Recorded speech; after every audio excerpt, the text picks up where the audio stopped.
Et puis, 24 heures après le référendum constitutionnel au Tchad, la question du taux de participation pose débat. Les électeurs se sont prononcés hier pour ou contre une nouvelle constitution.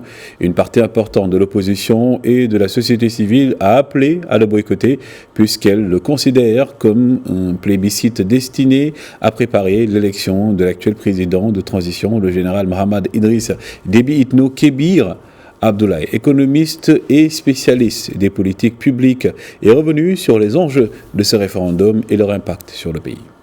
L'enjeu, c'est d'accélérer le retour à l'ordre constitutionnel, aussi après ces projets de constitution, des élections présidentielles, législatives, municipales qui seront tenues, et particulièrement l'élection présidentielle au plus tard fin 2024.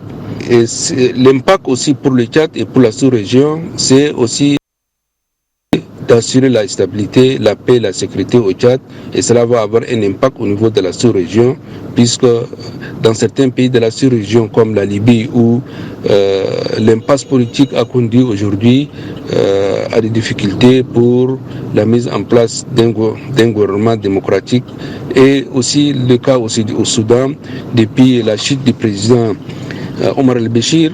La transition n'a pas pu déboucher vers un nouveau projet de constitution, vers des élections, et s'est éclaté par la guerre civile. Donc, le vote référendaire permet au Tchad de rassurer d'abord les Tchadiens qui estiment que la fin de la transition puisse être le plus rapidement possible, qui va déboucher aussi à des élections présidentielles et après ça, élections législatives. Donc toute la classe politique, exception quelques partis, qui ont appelé au boycott, qui ont appelé au vote blanc. Mais hier, le vote s'est passé dans le calme sur l'ensemble du territoire national, et les résultats de ce vote sont attendus dans les jours à venir pour avoir une idée sur le résultat de ce vote et sur le niveau de participation au niveau national.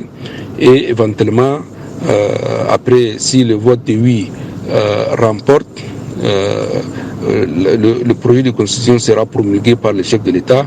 Au cas contraire, si le non remporte, le gouvernement a un délai de 60 jours pour préparer un nouveau projet de constitution sur la fédération, puisque la fédération est aussi l'un des enjeux de ces projets de constitution. Et on attend donc, après le résultat de ces votes, si le oui remporte, la constitution sera promulguée. Au cas contraire, un nouveau projet sera soumis au vote référendaire 2 mois plus tard sur la forme de l'État.